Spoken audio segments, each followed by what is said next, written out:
Great big good morning to everybody here.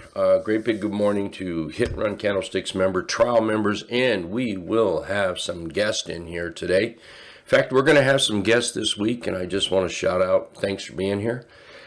One of the most, I think, the best things you could do is be active in the room here, talk, chat, share, ask, things like that. Okay, so let's talk about the market a little bit here. I think let's first back up to Thursday. And the members, you should have received an email yesterday with a video for some stocks on it. If you have questions about those stocks after we get finished up here, if we have time, we can cover those. If not, we can cover them when the market opens up. I hope all that made sense to you too.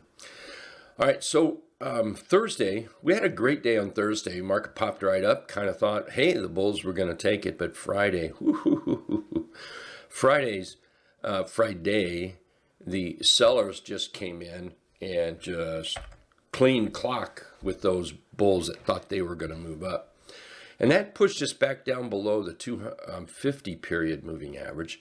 Also below the trend indicator, which is uncool for me. And now this morning, we're still hanging down here a little bit. I've got this little danger. I wrote danger here, which from here to here is dangerous too. That can crush you if you are determined to be a bull. This area right here, though, I think if this fails, we're going to come down and see something about 420, I think. So sellers could be taking a little bite out of everything. Now, the big kicker is going to be the Fed meeting this week. And of course, we all know that that can be a game changer. So something could be said or done that the market likes, and this could put this market in a ripping bull mode. And of course, it could just kill the market. So just keep in mind, we've got some Fed talk this week, and that could cause a few little issues. Take a look at FNGU. It's a very important chart to me. And we're in that blue ice failure area here. For the negative, for the positive, this is the 500 period moving average right there. I think that's a positive. For the weekly is still looking fairly bullish, but I don't like the daily, okay? So we've gone up, and then just nothing but down ever since, and you've got that downtrend here. So I think tons and tons of caution out there. Trade the charts for the charts. That's always something I say, not the news. There's all sorts of opinions on what the Feds are going to do.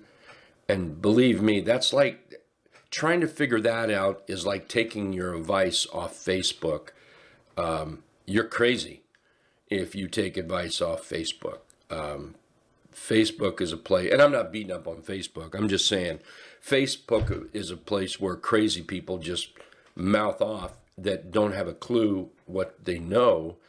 And unfortunately, some people believe in that. So follow the charts. This is what's important, okay? Follow the charts. All right, I've got some, I don't know where they went to, though. Oh, I found them. I'm going to have to move this. There we go. All right, I found, quit looking. It's okay, quit looking. Hey, coin. Now, we're still holding coin, and coin so far is looking pretty good here. The first area that it needs to get through, and that will be, we'll make money there really good, is this 86.60. This might be a place where I take partial off, and then we'll just see what the rest of it does. SQQQ, if the market starts to fall, the Qs start to fall, FNGU starts to fall, this SQQQ might be a trade, and it just basically, it's the opposite of the Qs, so it's like shorting the Qs. Price-wise, it fits a lot more budgets than, say, shorting the Qs do. So this is setting up very nice. We've got a little morning star here. We've got a low, high, higher low, working on that higher high. First target around $20.15, and then we'll look up into this area around $20.70. QID, and let's go back to SQQ.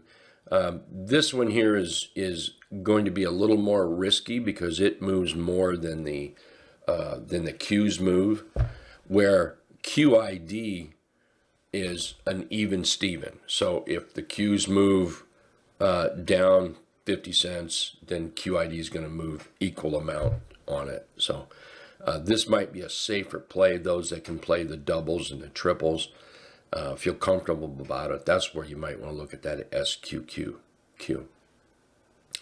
HAL, I think, is still setting up here. I want to jump onto USO here for a second. USO has been up and it's still moving up. We want to watch for sell signals in here. If we start to see those sell signals, then charts like HAL might not be the way to go. But right now, USO is still moving up, and US and HAL is setting up.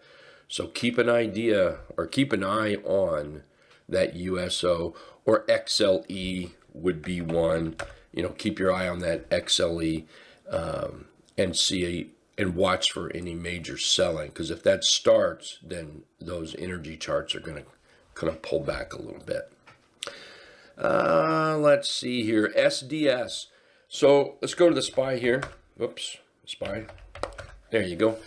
So the SPY, if we start coming back down and you want to short the SPY is very shortable. But if you decide that you don't want to short the SPY, or for financial reasons, I mean, that's $440.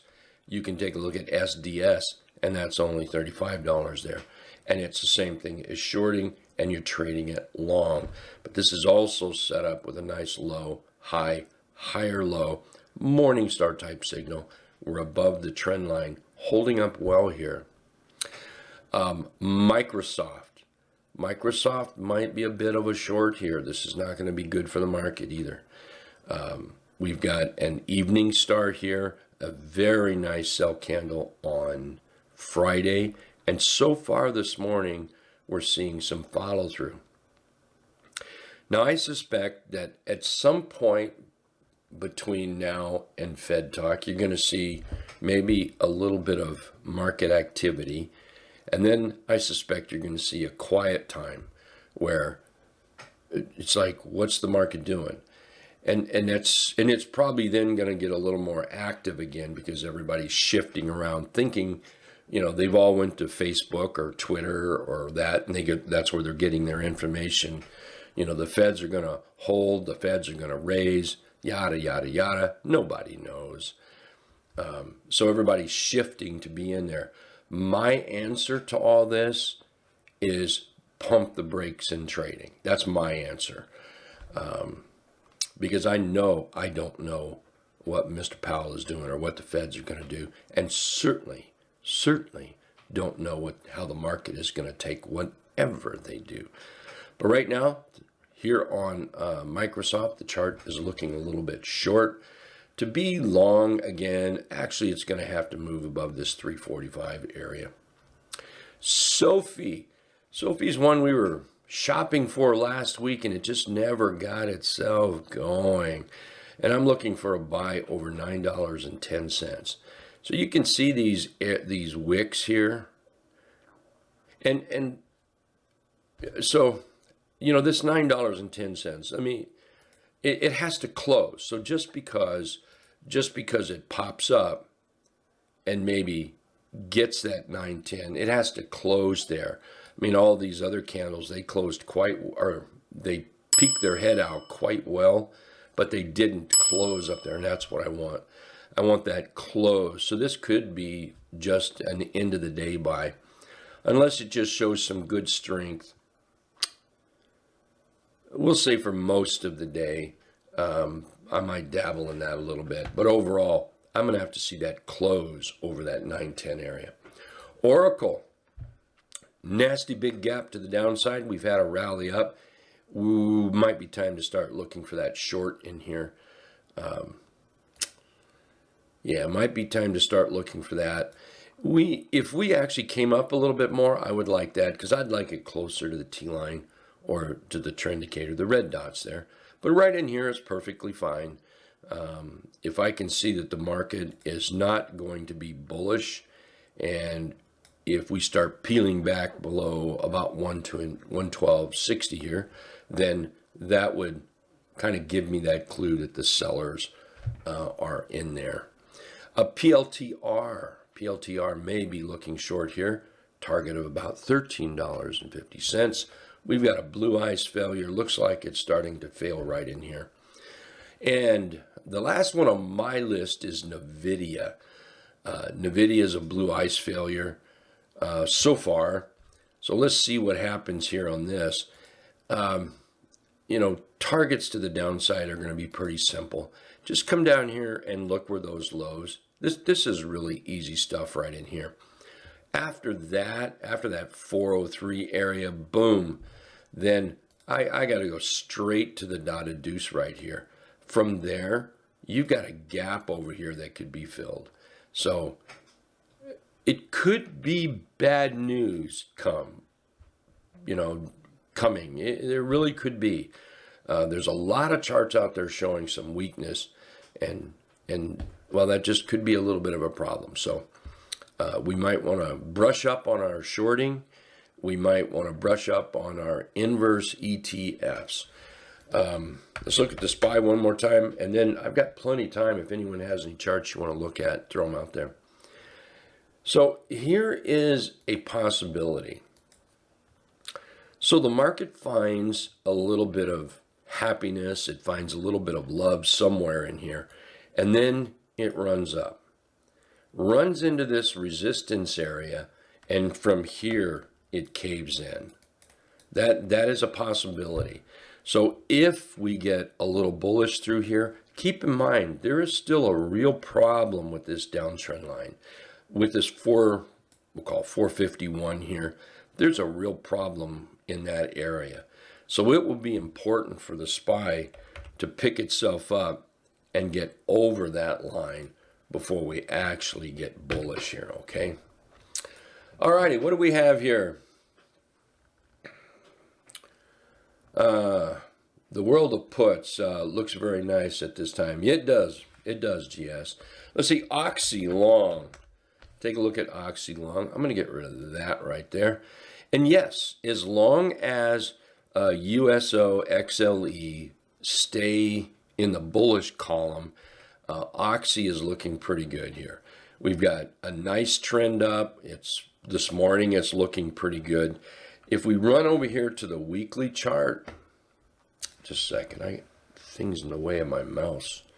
There we go. If we look at the weekly chart, that looks very, very nice. And, I think looking up here at about 75, 76 area, these tops, makes a whole lot of sense. The big thing is just keep an eye on that XLE and USO. If those start to show weakness, even if OXY is still moving up, and if they're showing weakness, I'd be a little cautious. And the reason for that is maybe it's not OXY that's dinging, XLE and USO. Maybe it's something else, but in the end, OXY will pay the price in the end. It just may be the strongest and still holding up. Lovely chart. I think it's looking good for now. Okay. Hey, John, SMH. I'm glad you mentioned that. SMH looks short. Absolutely short here. Let's do this. So you can see how we ran up with these tops, and then we just flattened out here. And now look at us running down. And we're below the 50-period moving average. We're below the trend indicator. Trend indicator's red. That's just a no-brainer short to me. There's no buy signal in there. If we let's see, why is that not? Make sure I'm dialed in here. Oh, that's why. There we go. If we can't hold this area right through there, say about 146.40. If we can't hold up into here, then I think there's a really, really good chance we drop into what we call the dotted deuce, and I can explain that more after the market opens to those that don't know what that is. I think we drop into here, and there's the 200 period moving average. And if you look at that 200, look where we start seeing some price support. Not the best, but a little bit of possible support. So SMH. If we're going to look at SMH, I think we need to also look at IYT at the same time. I think both those need to be eyeballed at the same time. And there's nothing bullish about this, nothing at all. We're in a downtrend here. Now, I guess for those folks that look at a bunch of dojis as bullish, I suppose that's possible. There's nothing wrong with that. But until it shows a low, high, higher low, higher high, you got nothing. So right now, I don't see anything on IYT that says we're going to move up. Now, with that said, I'm not in the business, and it's because I'm not good at it. Okay, I find most people are not. You look at IYT here. Well, that could be putting in a bottom. It could be, and it also could be putting in a bear flag. The way to tell the difference is you wait. You wait for that bullish move, and that would tell us that the bulls might be taking over. We're not in the business here of picking bottoms. We're in the business of trading trends. So, to me, IYT needs to step up, prove that it's got some bulls in there, and then we can start trading when we break out of that candle, or multiple candles if it takes multiple candles to get up there. So right now, I think we're still a little bit underwater. I know we're popped up this morning, but today's not over. And I'm just trying to be cautious here, okay? Let's see. Phil, NVIDIA, way too expensive and too many share-based compensation, which needs a buyback at price. Way too high. Thank you, Phil. Let's see, John, SMH looks like a blue ice failure. Yes, yeah, failing. And you know the blue ice failure is a failure of the 50 period moving average. You could use that same logic to any major moving average. So for me, my 200 is red, so I could say, I could use the same logic, same type of setup. You know, watch for the price action down here. Same type of setup, looking at the 200, call a red ice failure. So it's just a failure of a major moving average is what it really boils down to. Let's see, UUP long. It's still looking long. Yes, it is. Still looking very long here. Nothing about it. I don't see anything about it that might be ready to stop the trend. So what would it take? Well, it would take something like this. Stop the trend and then see failure. Or follow through, rather. That's what we would need. But right now, you get a little pin action in there for sure. But the trend is still in place and still working. So I see as UUP is still bullish right now. Mike is saying most semis and home construction sectors are blue ice failure. I agree with you. I can't remember. Did I talk about, just a second here. Toll Brothers. Can't remember if I mentioned that this morning. Toll Brothers looks short here. You can see that double top. There's your blue ice failure or your major moving average failure, which in this case is the 50 period moving average. But there's Lennar. Now, Lennar here has been down, and you can see it's trying to get bullish, but there's no bullish here, no bullishness until we start to break out up here. And you know what? I'm going to get rid of that line and put this line up until we get over 120. Then maybe we can talk a little bullishness. So this one actually just might come up and allow us to get a better price on that short. Goodson is saying nail nail is still short. It is. We're sitting here on the dotted do, so that could produce some kind of a bounce.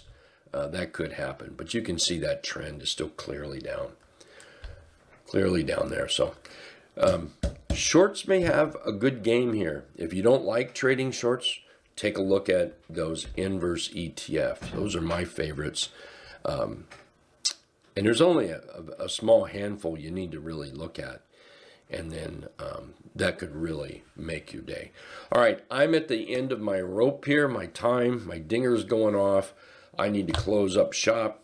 We'll see everybody at the bottom of the hour when the market opens up. And again, thank you everybody for being here, okay? See you in about 20 minutes. Take care.